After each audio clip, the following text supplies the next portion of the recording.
I've jammed in sessions where there's people that are classically trained. Like I'm talking 10, 12 years of classical music. Yo, they cannot jam. Like they just can't jump in and be like, yo, like improvise on this. You know what I mean? All right, and we're live. Hello, and welcome back to episode 6 of Not a Minimum Viable podcast. We're here to bring you conversations with the builders, founders, and entrepreneurs who are shipping way more than just MVPs in Toronto's tech ecosystem. Each episode, we'll dive deep into their journeys, from those early minimum viable products to the full-scale solutions they're building. Today, we're joined by Omar, design engineer at Google, host of Sudden Sounds, and tenor at the Toronto Mendelssohn Choir. He's been an integral part of the Toronto tech and music community for the past few years. Welcome, Omar. Thank you. How you doing, Rudy? Good, good. I have never met you before, but I've heard about you from Rudy and I think about your events that you host. But could you do like a quick intro for me as well and how you guys met? Yeah, of course. So yeah, my name is Omar. Kind of like Rudy said, in the tech music scene. I sort of just try to maximize for like being out there and doing things all the time. I'm pretty much just out there, like not at home all the time. And I think Rudy and I think I saw his tweet about when he did like the ML video thing for working out. I think that's when I first saw him, and then we met IRL at a Toronto hackathon, the U of T hackathon that I was mentoring. Yes, Yeah. that was the one. Yeah, Is it U of T Hacks? I think so. I think so. Yeah. They had some mentors from Google, and I just happened to be there. So Oh, that's awesome. Like, and you're at Google, like that's your, primary job, right? yeah, Your that's my design. full time. Yeah. So what was that like? How'd you get to Google? It's it's pretty like I guess like normal like the story. When I was in school, back in 2019, I feel like before the macroeconomics started going so wild, if you had 2 internships under your belt, you could just apply to FANG, and you usually get a response back and you get interviews, and it was like pretty streamlined, I'd say. So that's what happened to me at the time. I interned at RBC and Deloitte, and then I just you apply to all the big companies like everyone did back in the day, and then I just got a response from Google. Did 4 months of interviews for my first internship with them, and then I just kept coming back for 2 internships and then full time in 2022. So yeah, that's pretty much it. So you did multiple internships at Yeah, I Google did as well. too. And then when you do that, you don't have to do the full time interviews, which are Mhm. very like horrible. Yeah. So yeah, that's how I got in. So Um, what was the internships like? Were they in the same capacity both times, or did you like get a chance to try different things? Well, the first one was actually a bit of an interesting journey because usually they fly you to where you're gonna work. So people go to like the U.S., like California, New York, Boston, I don't know, Boulder to work. I was supposed to go to Boulder in Colorado that summer of 2020. Then COVID happened, so they Right. did everything remote. And at the time, they put all the interns working on open source projects. So I didn't really get to work on anything Google say specific. I just had mentors from the original team, and then they kind of like scoped out some project that would help like their I guess like business, and it was just open source on GitHub that summer. So yeah, that was the first time. Then the second time I got the real internship to work in an actual product. So first time I worked with a group called RPG. I'm not sure if you guys have heard of it. No, I've heard the Cloud term thrown RPG. around a couple of times. Yeah, so it was a startup that got acquired by Google, I think, before 2018. If you know of the thing called OpenAI, no, Mhm. not OpenAI. What am I saying? Open API? Yeah, OpenAPI. They have like these really cool standards for building APIs, and pretty much RPG just builds a platform on top of that. Where I feel like, if I remember correctly, customers just kind of give out like a specs for an API, and they do all the building and maintaining and deploying for businesses. So that's the first thing that I worked on, and then the second time I ended up working with something along, if you know Dialogflow, like machine learning for agents. So yeah, this actually took off a lot recently because of all the hype with AI. Mhm. But before, this was a service within Google Cloud that would build AI agents for customer service people. So as you were kind of like helping someone on the phone, the AI would give you like context and keep notes for you and everything. So with all of the recent work in AI, that kind of took off really well. So Yeah. you mentioned going to Deloitte and RBC. Was it before And those are both in design capacities as well, or was that something else? No. So my first internship ever was at Deloitte, here in Toronto actually in Okay. 2019, and it was also like a very interesting summer because Deloitte's a consulting company. Yeah. And they hire everyone under the same umbrella of like I think technology analyst. That was the term back in the day. Sure. So your summer was a wild card up until the first week when you start, because once you start, you have to find yourself a team. There's someone that helps you to find a Mhm. team, but it's mostly up to you. Like the first 2 weeks are just intense for networking and get yourself staffed in a team that Oh, you wow. like. Yeah, so it's very like wild in that sense. And I somehow landed in a really cool team that at the time was building a solution for esports teams, Mhm. where they do like face analysis of like their emotions. This was like very popular back in like 2018, 2019. And then just kind of like analyze their efforts or like the emotions they're going through when they're like training and stuff. This was for like F1 esports. And yeah, that was the first summer. And then after that I went to RBC, and it was just like working on the front end for like banking. Yeah. That was when a lot of tech companies, or a lot of like legacy companies, were going through the digitalization. Like consulting companies were making a ton of money off of that. Yeah. By the way, Yeah.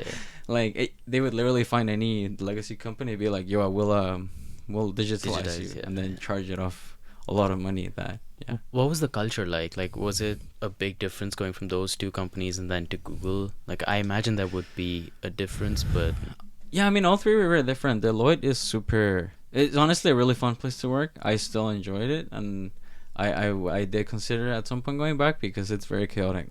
It's a Mhm. lot of talking. It's a lot of like customer and just like very social. So I enjoy that, and it's very chaotic. RBC is like kind of like a 180 from that because it's like a bank, and it's like even though you're working in tech, but it's still kind of like a bit laid back in that sense. Like very 9 to 5. Yeah. With stand-ups and like all these things are very like I guess like standard, and Google is just like its own thing because since it's a tech company, right? It's kind of just like the open hours. You just get your work done. Like there's not a lot of like micromanagement, I'd say. Right. But yeah, that depends on the team. But I think that was my experience. So was your time at RBC the thing that introduced you to design? Because you said you did front end, right? Yeah. So I did front end and all of these. And my design journey, I guess, started back in 2018, I believe. I used to go to a lot of hackathons, like almost every. When I was in second year, I went to one like almost every weekend. Mostly because like you get the trips to other cities and the food, and it was like a really big culture back then. Oh my god, I'm saying back then like it was like 6 years ago. But anyways, yeah. So at one of these hackathons, I met this guy from Ottawa because I went to school in Ottawa at Carleton. Oh, nice. Okay. I went to this hackathon, and at the time, all of the design happened on like Adobe XD and like all of these tools. And someone told me about Figma in 2018, and that was like pretty much almost 2 years before it blew up. So I just started playing with it, seeing what it was like. And at the time, when I was in school, I used to like I just really enjoyed working on graphics, making logos, branding, just random type fonts and stuff. I'm making websites. So where every time that I had a chance to make a design for a project for my classes, I would just go and make it a full thing. So say like you would get asked to like make an app for your, I don't know, database system or something class. And instead of just making the software, I'd just go back and make like a full on design system, branding and stuff for the app, and on top of it, the actual code. And that's how kind of I started playing with it. And then when I got to my internships, I try to push to like get involved with design always. So kind of just like sit down with designers, see what they're doing, take ownership of like a few flows and whatnot, and just overall really getting good at Figma. Yeah. That's awesome. And Ottawa, did you go skating on the canal ever? Yeah, I actually miss it a lot. Ottawa, in my opinion, is it's not the most active city. And after I spent those 8 months in Toronto, like at Deloitte and RBC, when I came back, I literally was that meme that's like you wake up and you're like, oh, why I'm not in Toronto? Oh yeah. You look at yourself in the mirror, oh, why I'm not in Toronto type of thing. But I really missed Ottawa because of the canal, like you said, the skating. I used to live along the canal, so I would wow. skate to school. a Yeah. lot in the winter. That culture is insane. Yeah, because- no, it is beautiful, man. Like I really enjoy the winter. Yeah. For one, and if I was late for school, I'd just be flooring it down the canal. It's really fun. I just visited a friend of mine recently, and she took us on the canal, and I was like, "This is so much fun. These people Yeah. just have a backpack. They're gonna work. They get the skates out. Yeah, no, and it gets packed. Like Yeah. there's traffic in there. Like, Exactly, when it's yeah. like obviously it has to be very cold for Mhm. people to skate. Yeah. So it's kind of extreme. Like I remember days that would be like minus 35 Mhm. before wind chill, just minus 35. I'm going skating on that. Like it hurts, but it's like its own experience. Yeah. You've also been doing music for quite a bit. Did that Mhm. start in university, or was that something that happened like from high school or before? So I've been doing that for almost all my life. So to give you a nutshell, I lived in Mexico up until I was 15, and then I moved to Ottawa. But growing up, my parents always took me to a lot of like classical music concerts, bands, a lot of concerts in general. They never kind of pushed me onto learning music. You know how like I feel like a lot of people have this background where, oh, my parents put me on 10 years of piano, and then they just hate it. But that wasn't actually how I got into it. So at the time, I used to do choir in like middle school. No, elementary school, just like for fun. And then somewhere along middle school, there was this orchestra based off of a organization in Mexico, where they would teach you music for hours after school every day, so 4 to 8 p.m. every day. And they had auditions for a choir, and I just joined, and I did that for 2 years, and that's kind of how I started. Kind of very intense to learn theory and singing, and yeah, that's how I started. And then after I did that, I learned a bunch of instruments. Like over the years, I've gone through. I started with guitar, then violin, then saxophone, then clarinet, and then piano was somewhere in between, and then everything else, drums lately. But yeah, I just kind of trickled down. And over the past few years, I also got into like other choirs in high school, obviously. But it didn't really get professional up until I moved to Toronto when I joined this choir. What was that process of joining the choir like? Yeah, so that happened the first summer that I came to Toronto, 2019. When I moved to Toronto, that's the first thing that I searched. I was just like, what's the best choir in the city that I can be part of? Obviously, I feel like it was a challenge at the time. I was just like, let's just see what happens, And a bunch of choirs popped up, but what really brought my attention to this one was that to apply, like to get an audition, you had to apply. It wasn't just like you can show up to the auditions, right? It was like you have to submit your quote-unquote music resume of all the things that you've done before. So I was like, whoa, that seems kind of intense. So I applied, I got the audition. And yeah, just, sang in front of people. They give you, the key part is that they give you music. Like you show up to the room, there's like a score in a stand, and you just have to like try your best to sing it off the bat with the piano in the background. And yeah, I didn't do like so well at the time, but they really liked that I was really young, and like the voice that I sing, tenor, is like kind of rare, just in general. So they try to like, it's easier to get in, I'd say, if you're like a guy who's like a tenor. So yeah, that's how it happened. And at the time, I was only able to stay in Toronto for like 4 months in the fall, because the season is from September to June, so it's like 8 months, right? But I had to go back to Ottawa in the winter, so they let me stay for 4 months at the time, and that's how that all started. Yeah. Wow. And then where does Sudden Sounds come in? Like, what is the progression there? So sorry, I'm just going on a lot of tangents. Feel free to. That's what this space is for. But Sudden Sounds is not a concept that came from. So I used to go to a lot of jams, like music jams, with friends of mine. I'm not sure when, like, if you saw pictures of like that park jam that happened last year. Was it in High Park or? It was at Grange Park, I think. Oh, I see. Yeah. But it was like this really big jam with like 30, 40 people, where people just pulled up. We rented a bunch of instruments and played. But that's just an example of like many of the jams that I go to. And the thing is, I really enjoy playing with people. But I noticed that within your average jam, there's like obviously beginners and there's like experts, right?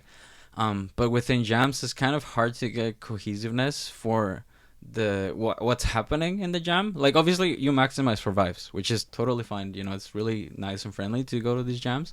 I'm sure you guys have been to like play music with friends. Have you at all? I don't play music. I can't sing to save my life. Yeah. But I used to play guitar back in like middle school. Mhm. That was ages ago. I mean, you can think of it like if you go to karaoke, right? You know how there's sometimes people that sing, yeah. and there's people that are just kind of vibing, right?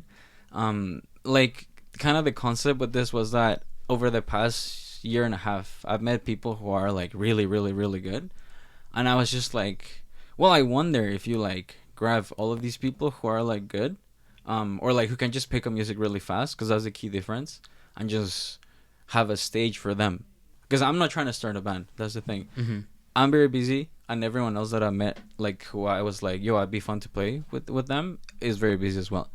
And ideally, like if you're trying to start a band, it's a lot of effort because you need a place to practice, you need to rent the instruments, you need to like organize rehearsals, you need to clear up like an hour every week. So it gets very complicated really fast. And also like once you get to making a band, it's like, what is the goal now, right? You have to like either practice music or where you're gonna have a show, right? So it's just very like messy if you want to go that way, Right. So what I wanted to do was just to like have a space where people who want to like perform music at a higher level can just come play, without the commitment of like a band per se. Because the concept of Sudden Sounds is that we grab people for like the event, and then we just kind of like talk about what we're gonna play a week or 2 weeks before, and then everyone meets that day, literally the day of the event. So, but that works only because people are really, really good. So that's kind of the concept. Yeah.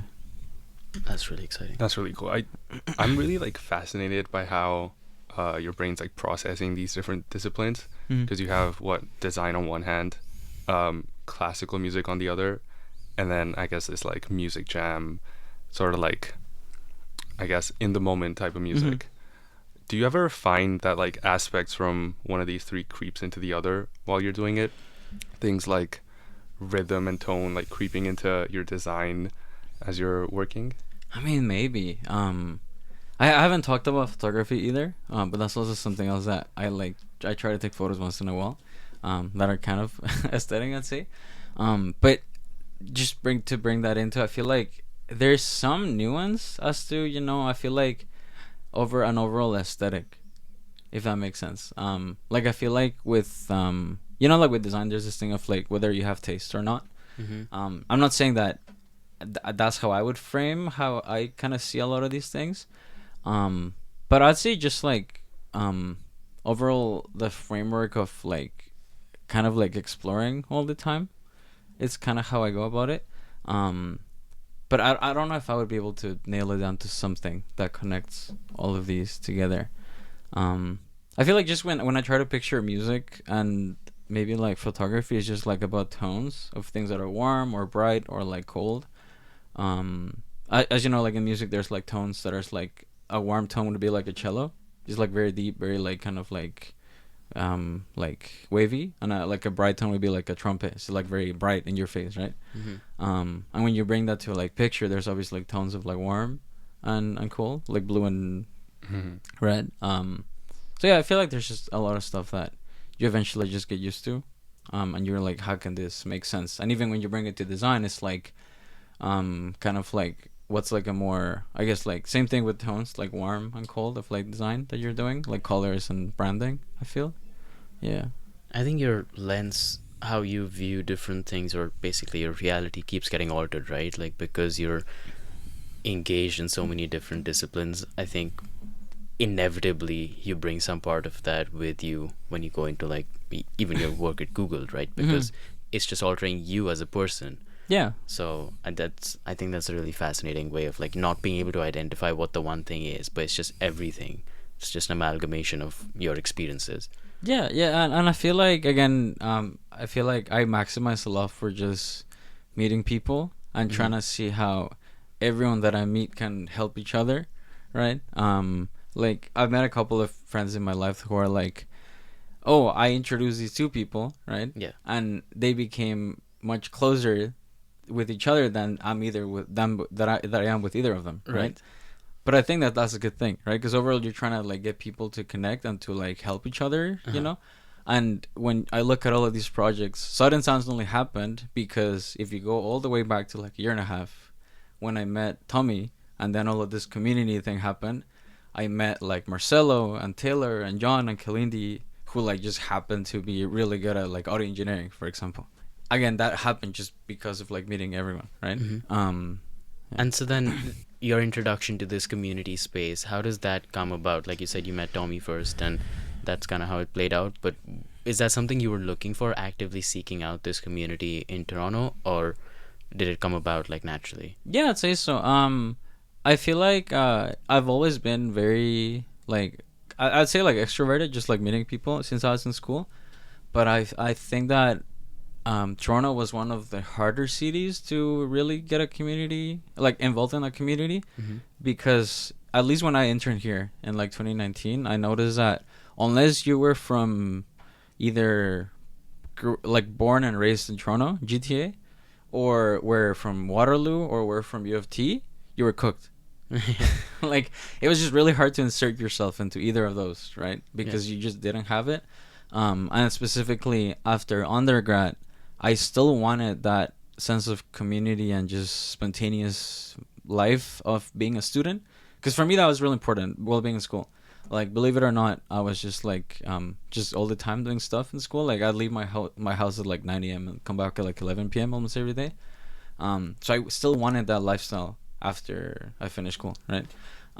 So I'd say like I met a couple of people and I had a bunch of friends from before in Toronto. But I feel like finding that community of people who are just like down to do things all the time was really, really, really cool. Yeah. And I think it all started just because I think Tommy and the others kind of just wanted like have places to co-work. That's how it started. I think the original tweet was like Tommy was like, "Oh, I'm hosting people to co-work at my place," and then it was Sheehan. I think it was the talk and walks and walks and talks and all these things. And yeah, that's kind of how it all happened, I think. That's pretty cool. When you're doing all these things, how do you like balance all these out or keep at it without getting burnt out? I think for me, one key is that I get energy from doing these things. Like I feel like it's more of a personal thing for me, but I've always been very like it's hard for me just to like spend time at home, or just like having like a chill day, or like just like like I feel like I always have to do something. I will always have something need to have something to do. So I feel like the more I do things and the more things just happen to work, it just feels better. You know what I mean? So yeah, I do get my 6-7 hours of sleep, but I just don't spend time at home. I think that's literally it. Yeah. Do you think the need to always like do something stems from something in your childhood or like your upbringing?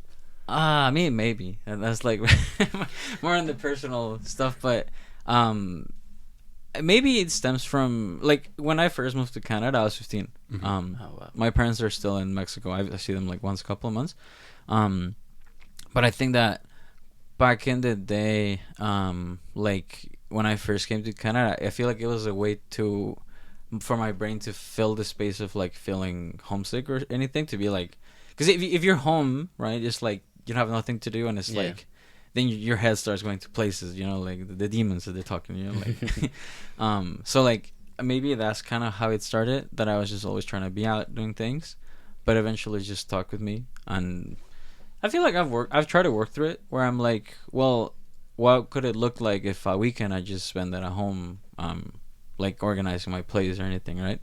Rather than needing to be out with people. And it's still something that I'm kind of working through. But yeah, at some point it got really bad. Like during COVID, like I had friends in Ottawa that would live like a couple of like minutes from me driving, and they'd have cars, and I'm like, yo, why are we not hanging out every day? Because I'm just like I just don't get the concept of like I'm home, you're home, like let's get something going. You know what I mean? Yeah. So COVID was for me really hard because of that. Because I was just like trying to figure out how can I spend time just not doing anything. So Yeah. do you find that you're often taking the initiative there, like making the first move, so to speak, to try and get something going and, create that environment for yourself as well, where you're, working with other people or just hanging out with them? Because I feel like that's the hardest part these days about, even if you make new friends, like strengthening those connections or building that relationship, somebody has to take that onus of, making the first effort and doing it a few more times till it sticks. Yeah. Did you find that you were often the person doing that and like you feel comfortable in that role? I think so, yeah. I think for a lot of, I'd say the first friends that I met in Toronto, that was the case. But that was kind of like, I was always cool with it because just like looking back at it from my university days, I feel like I was that person that was always dragging people out, and that was cool. But I feel like again when I met all this community in Toronto, it was more so like everyone else was also trying to drag people out. So it's just like people kind of like embracing each other in that sense. Yeah, but I feel like in a social context, you always need both, right? Yeah. People who are like very starting, let's get together, let's do stuff, and people who are more like supporting of that, right? Because I feel like you need both to have like some kind of like coherence in a group, I think. Have you ever felt that with Sudden Sounds as well, that you've brought together this group of people where, like you said, some are the more initiative taking ones and others were just looking for a space to like platform this thing that brings them joy, right? Have you ever had a moment with Sudden Sounds where you've been like, oh, like this was the mission, like this is why we were trying to build this space? Yeah, I mean, I think the first one it happened February 2nd, I believe. Yeah.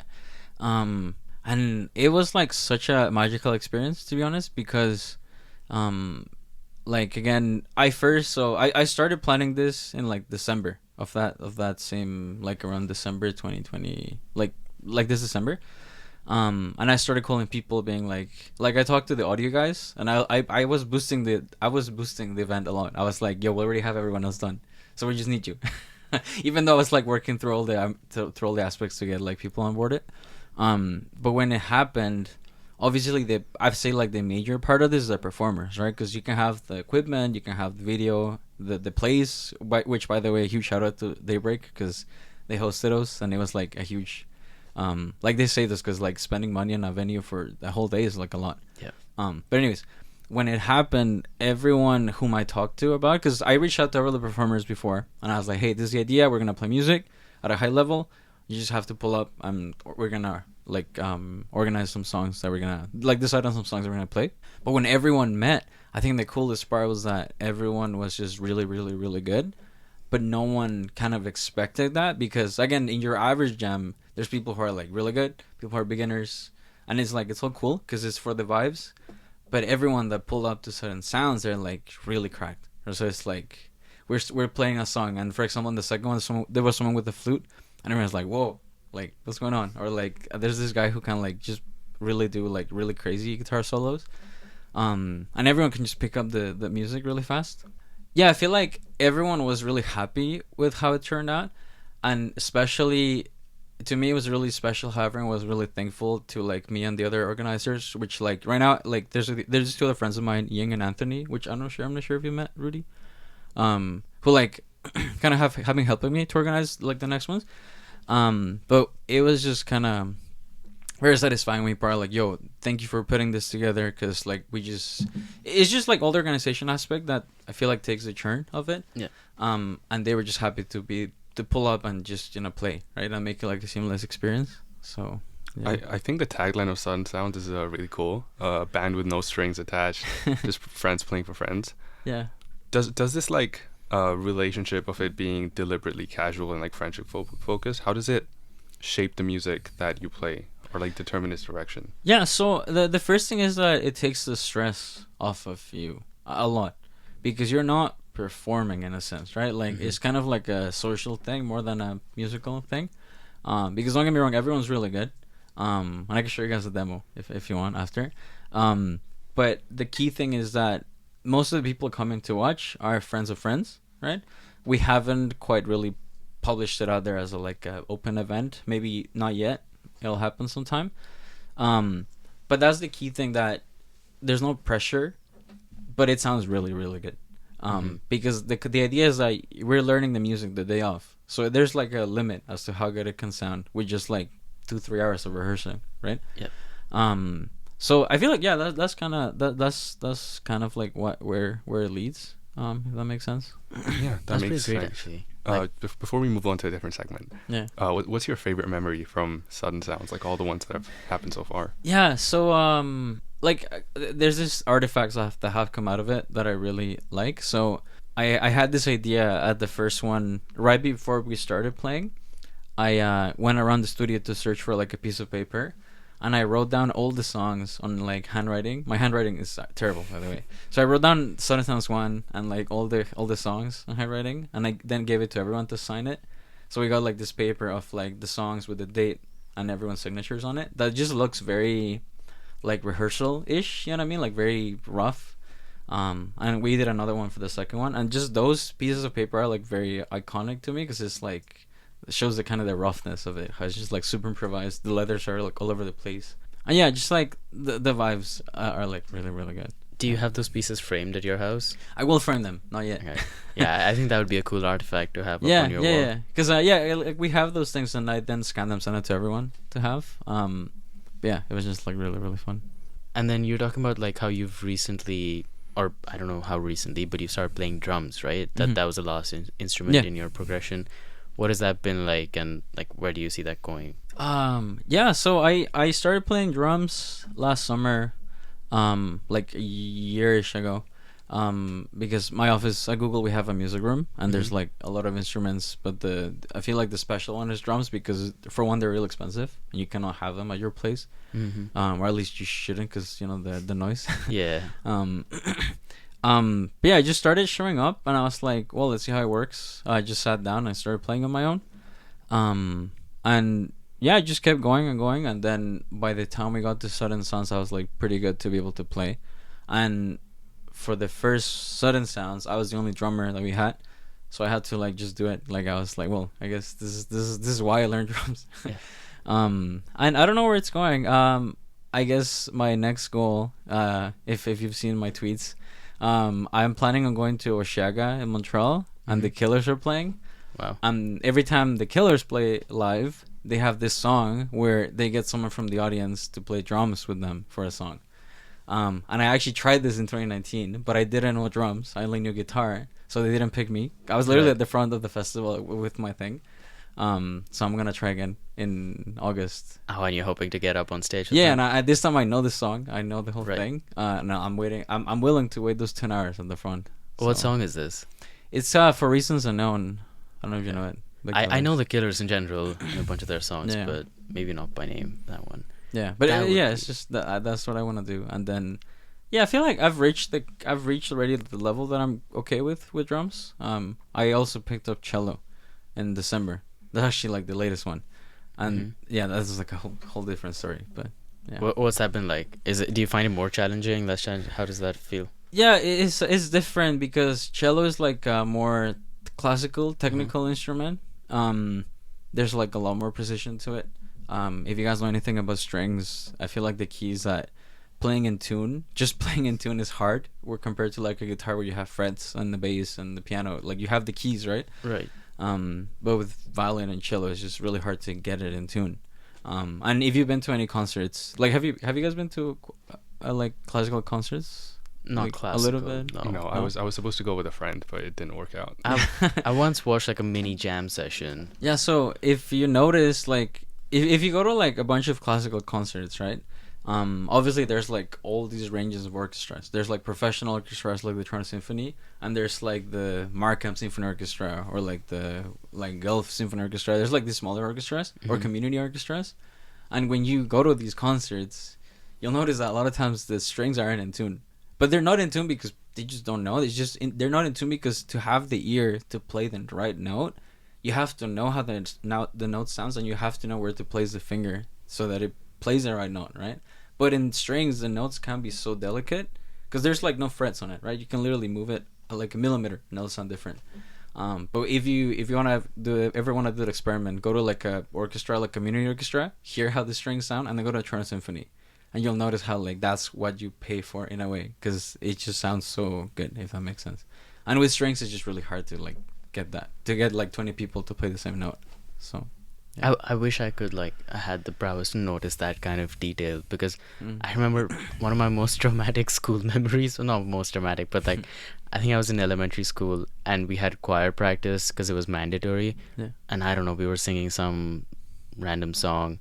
I got called out in a 30-person choir by this like a really old music teacher, and she didn't even call me out by name. She just went, "Someone is off key," Yeah. and she went one by one down the line Oh, till she that's came mean, on man. me, You and she was like, shouldn't do "It's you."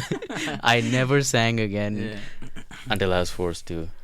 I'm interested in knowing what your approach is when you're doing something that's a lot more like individual in music. Like Mhm. for example, playing the drums for the Killers.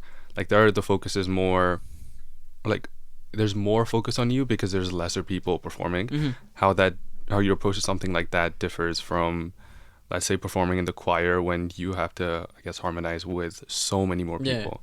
What's like the difference in approaching that, and how you like prepare yourself for either of those? Yeah, so I'd say it's like there's just more pressure, number one, because again, when you play an instrument, even with sudden sounds, right, you're one of one for the group, right? So like either you have the guitar solo or the piano or the drums and whatnot, and you have to get it right. There's no like negotiation, right? There's like kind of like a little bit of room for like messing it up, but you have to get it right.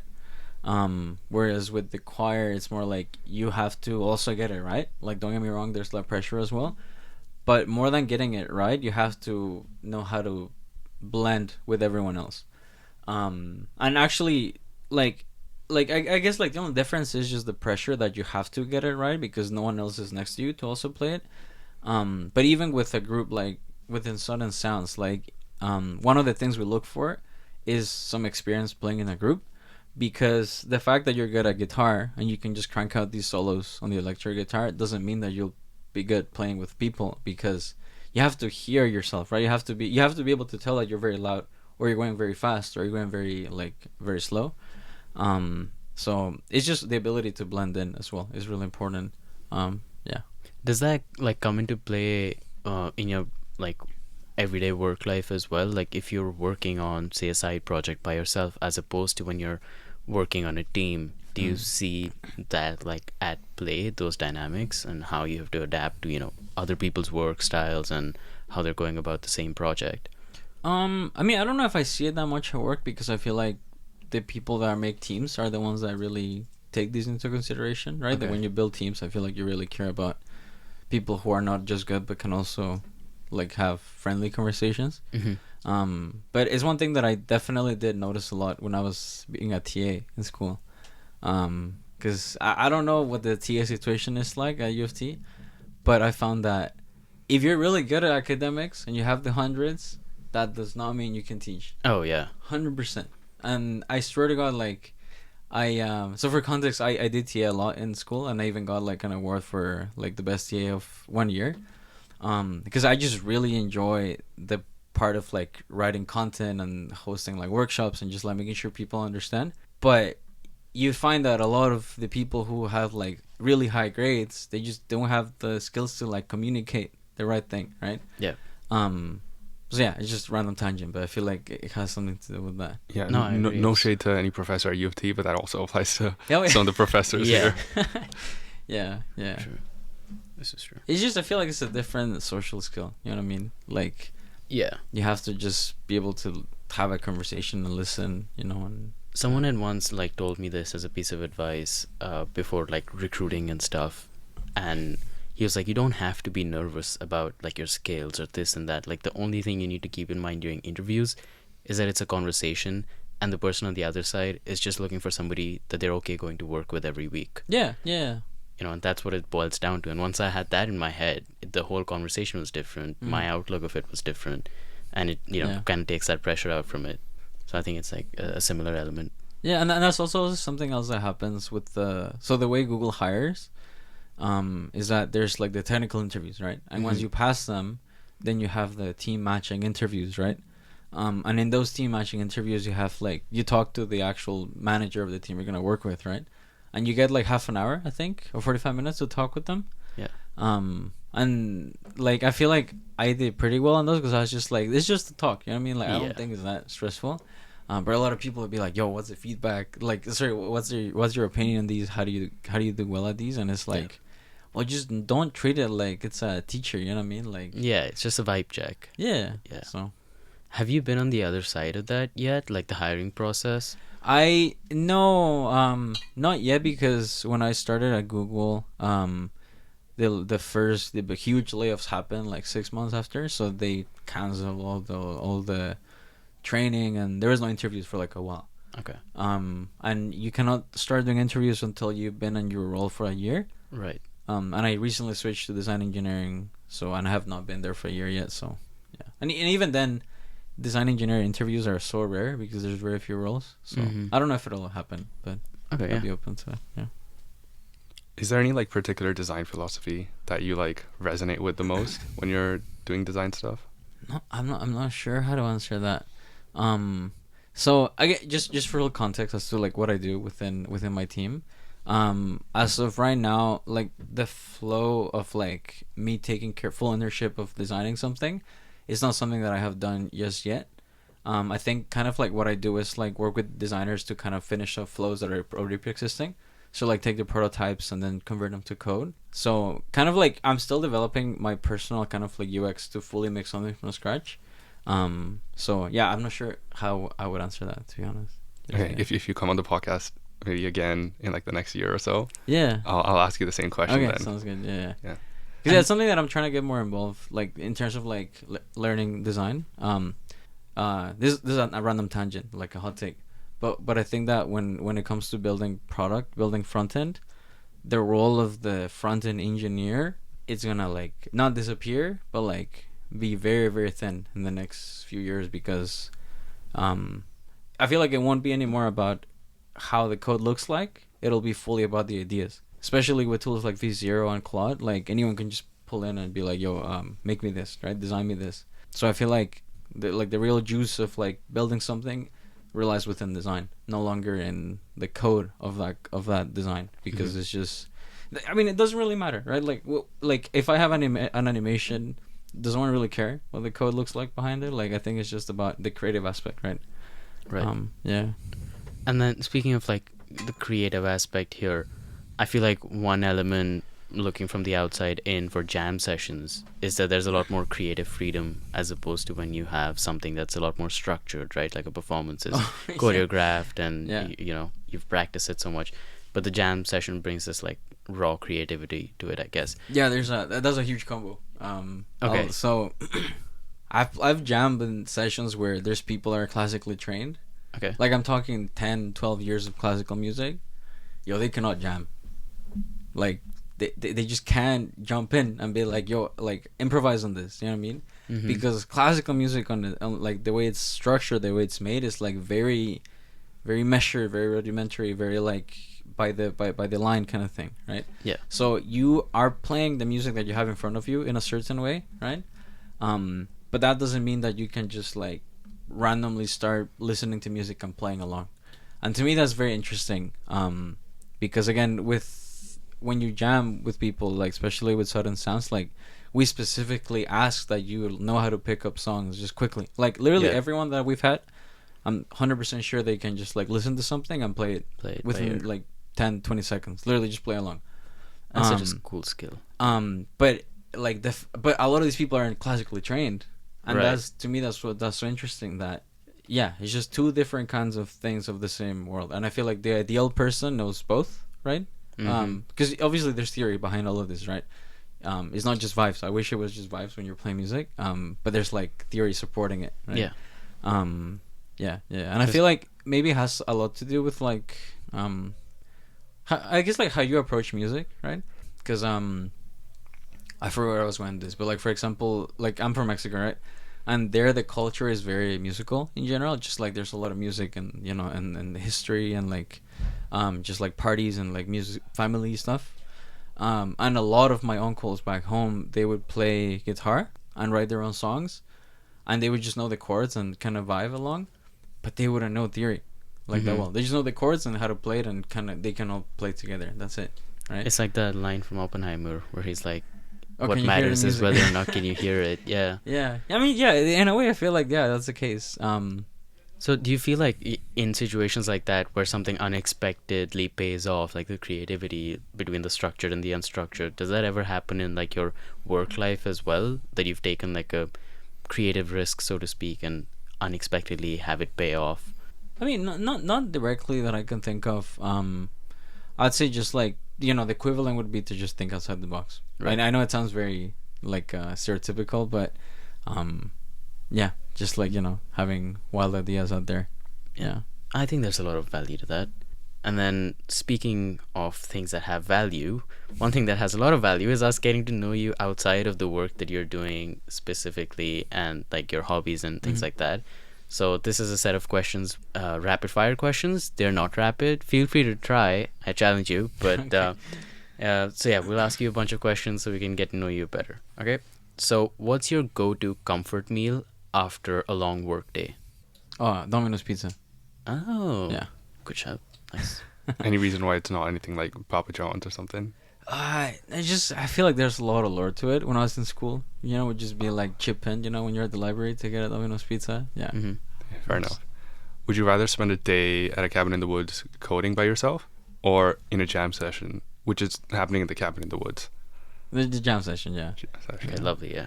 What is the most random thing you've ever built just for fun? This doesn't have to be a work project. You can.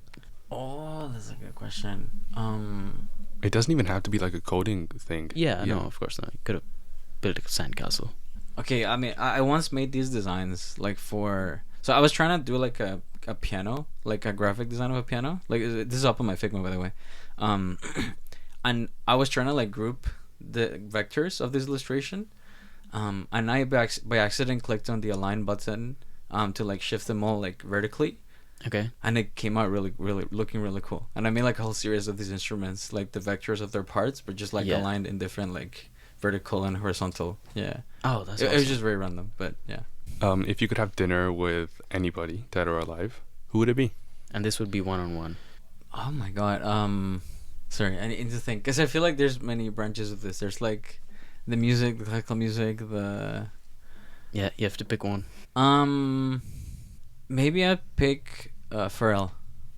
Oh, okay. That's actually a great shout. answer. Great, yeah. What is your guilty pleasure tech gadget that you just can't live without and you really should be able to? Tech gadget. Could be an app as well. Any tech tool that you're using. I think literally just my headphones. Honestly, not gonna lie. Mm-hmm. Like I listen to most music than a lot of people that I know. Oh, which headphones do you have? I have a lot. Yeah. Actually, maybe that's my guilty pleasure. I guess I have a lot of headphones. But like just like the plugged-in headphones, like the AirPods that you plug into your phone. Yeah. Right. Okay. Fair enough. What's one app or tool that you think is totally overrated? Underrated. Underrated. Underrated. I feel like GarageBand. Oh. Yeah. Yeah, I don't think Like, you hear about it enough. I don't know if your average person knows about it. Like it comes in all of your Apple stuff. Yeah. But it has a lot of really cool mixing tools that are just like free. And it's probably the easiest way to record music and play along with it, even with your mic on your headphones. Right, yeah. Yeah. If you could instantly master any skill overnight, what would it be? So there's two answers for that. The tech one would be like 3GS. Okay. Like I feel like there's a lot in there that I would just love to learn. Could you provide a bit of context as to what 3JS is? Yeah, so 3GS is a library or framework. I'm not sure which one it is. Like one of those two. For building 3D graphics on the web. And I think there's a lot to it because with the way design is going, I feel like to stand out, like 2D is just not it anymore. Like I feel like every really cool website that you see has some sort of 3D element to it. And knowing how to do that really well is like important now. But it's really complicated, because there's like a whole different science to it.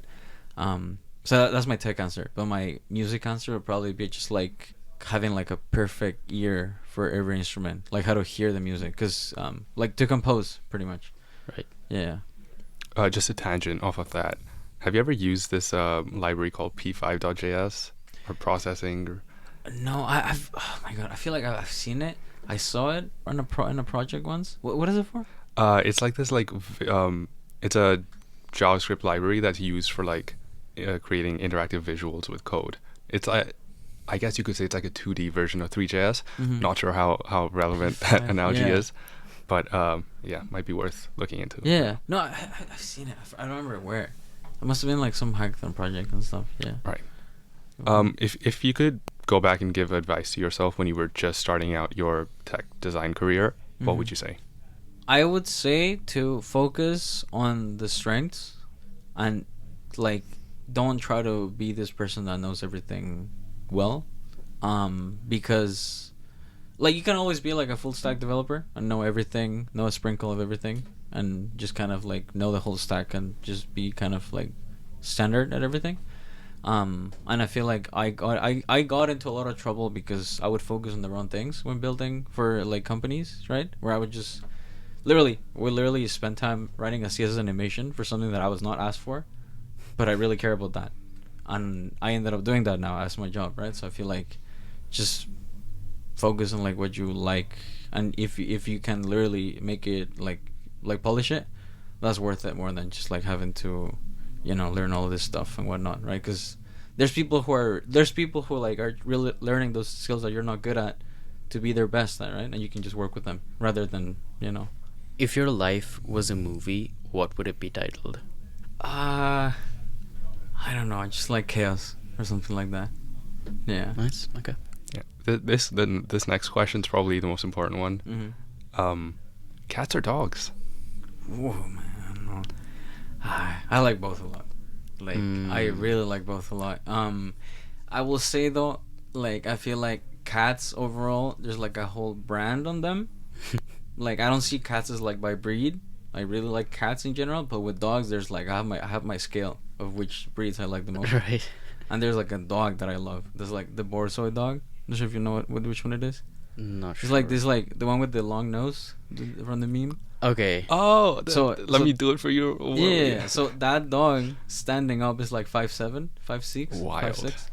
But I've seen them in person once, and I was just like, I want to have that dog one day.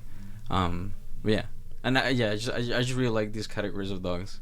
I feel that way about Great Danes. Have you ever stood? I remember standing next to a Great Dane. Oh, when they're huge. Yeah, and I was like, I think I was 8 or 10 or something. I took my dog to the vet once, and I'm standing there, and all of a sudden I can hear breathing Mhm.